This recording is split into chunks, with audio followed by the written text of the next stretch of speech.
nilagay na namin ni Mister. Hello kabayan! Always think positive! Yan. Hello, good evening po. Kauwi lang namin galing sa Costco. So yan, ano na naman tayo, makakapag-grocery haul. Pero hindi pa kami tapos mamili kasi ano lang itong binili namin sa Costco, yung mga kailangan ko doon. Pero mamimili pa kami sa Kohl's baka bukas. Kaya idudugtong natin dito sa video natin.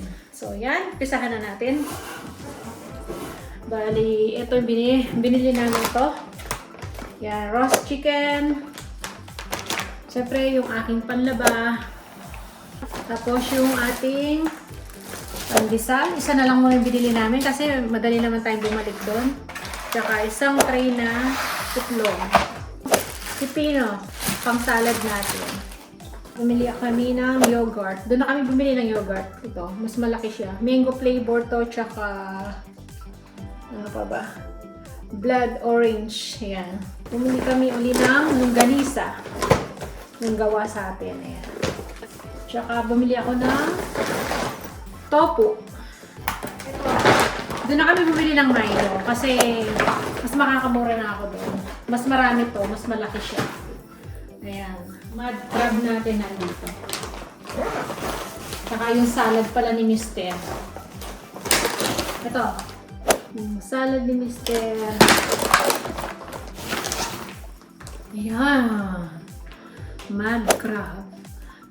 Ayan, may tira pa kami kasing sauce yung ginawa ko. So, kainin namin to sa Saturday. Yan, para makapagkamay si Mister. May konting hipon pa ako dyan. So, imi-mix ko to. Yun, mix natin, di ba? Meron tayong anong tawag doon? Yung seafood. Seafood na may yung ginawa kong parang cajun. Yun, cajun sauce.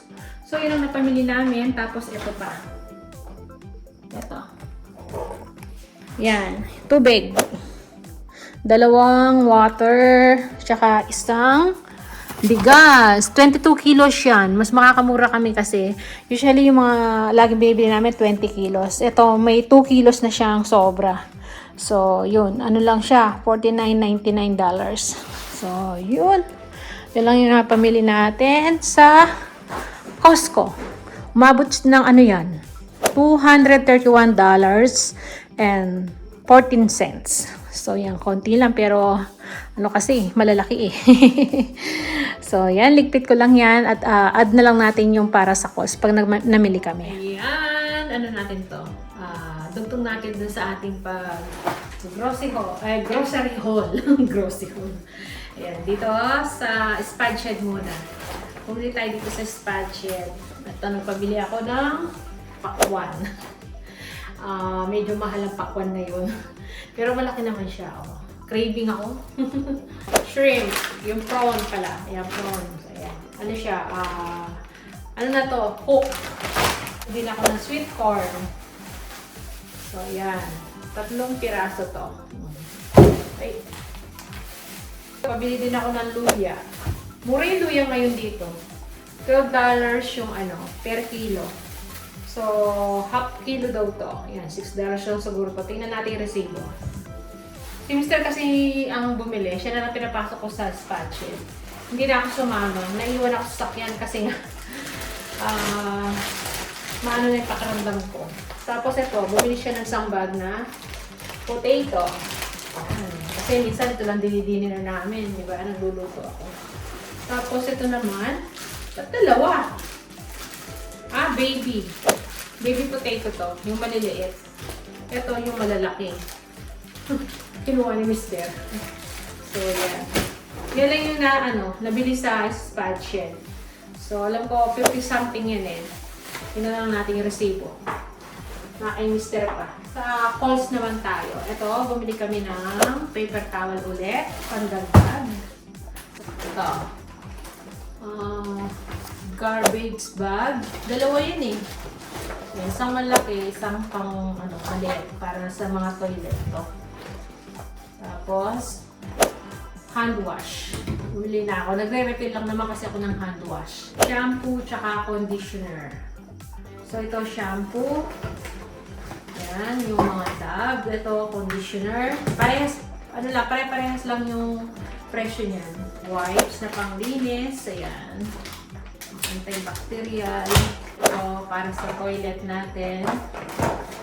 Ito, gloves. Ayan. Ano to, para sa food. Ayan. Nakauli ng panty liners ko. Nakasale din yan. So, ayan. Scotch Brite natin. Panghugas ng plato. Peanut butter. Sanitizer.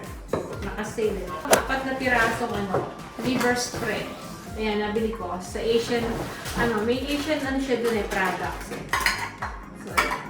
Liver spread. Ito, may sotanghong tayo. Pad Thai noodles. Donuts. Tomato ketchup. Ginagawang tomato sauce din to eh. Pepsi ketchup. Kasi nakita ko meron doon. Yan, 2. Oyster sauce. Hamper na corn beef. Isang spam. Naka-sale din. Yung light lang. Corn kernel. 2. Mushroom. Na nakalata. Yan. Naka-pieces na. Naka-cut na. Slice. Coconut milk. Raw sugar. Ito ang tigpa 500 grams na spaghetti noodles. Kuha ko ng sibuyas. 2. Yung katamtaman lang yung laki. Ito, naka-down yung price niya. Pork mince. Ayan. Diniling. Yakult. Ito, naka-down din. Beef. Ayan. Puro laman to. Squid ball. Butter. Ay, ito kumuha ko. Yung naki-slice na.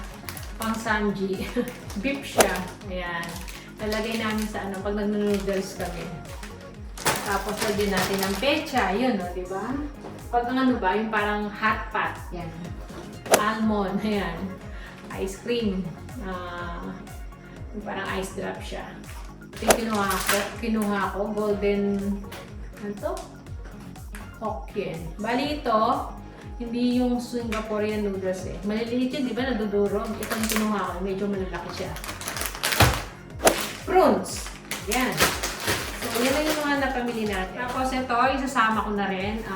Separate namin binili ni Mr. to. Yan. Nakabili na tayo ng sapin ng papalit ko doon sa ating couch. Yan. Bali, $29.99. Sabi mo ng $30. Yan. 3-seater na siya. Yan diba? Papalit ko na doon kasi luma yun. So, pwede pa naman gamitin yun. Pwede nating lagay dun sa, anong tawag dito, pamalit kapag nilabhan ko yung sapin ng yung recliner ni Mr. Yun. Pwede kong lagay din doon kapag, nilabhan natin yun. Di ba kalalaba ko lang naman ng isang araw yan. So, yun nilagay ko muna. Yun, tig 2-seater kasi yun. Ito, sukat to, 3-seater. So, itong dalawa na to, umabot siya ng 59 something kasi $29.99. Nabali sa rin ng $60. So, yun. Separate ko binili ito sa Red Dot naman. So, ayan. Lahat halos ng napamili natin sa Spadched, Kohl's, tsaka yung sa Red Dot. Ayan, diba? So, yun. Papakita ko na lang dyan yung mga total, magkano yung pinamili natin. Yung una, yung sa Costco, diba? Ayan, magkano ng lahat. Tapos, sa Spadched, ayan. Tapos yung sa Kohl's, ayan. And then sa Red Dot, ayan. Lahat yung mga napamili natin ngayong, month, ayan. So, ang bibiliin ko na lang yung mga karne. Kulang na lang yung mga karne. Fish, meron pa tayo dyan. So, yan lang muna yung vlog natin. So, ayan, nailagay na namin ni Mr. So, yung para maprotektahan lang ba yung yung fabric natin sa yung couch. Kasi nga, 'di ba, hindi siya leather. So, tela siya. Kaya gusto namin talagang may sapin. Although, dapat di naman nilalagyan, 'di ba? Para magandang tignan. Kaya lang, gusto ko talaga may protection. So, yun yung luma natin. Yun naman, yun. So, ito na. Ilalagay na natin yung ating mga dito. So, ayan. Ayos na natin. At least meron na siyang sapin. Kahit na upo-upuan na siya dyan, di ba? Hindi na maluluma yung ating couch na fabric. So, yan lang. Yun nabili natin na pang seat cover.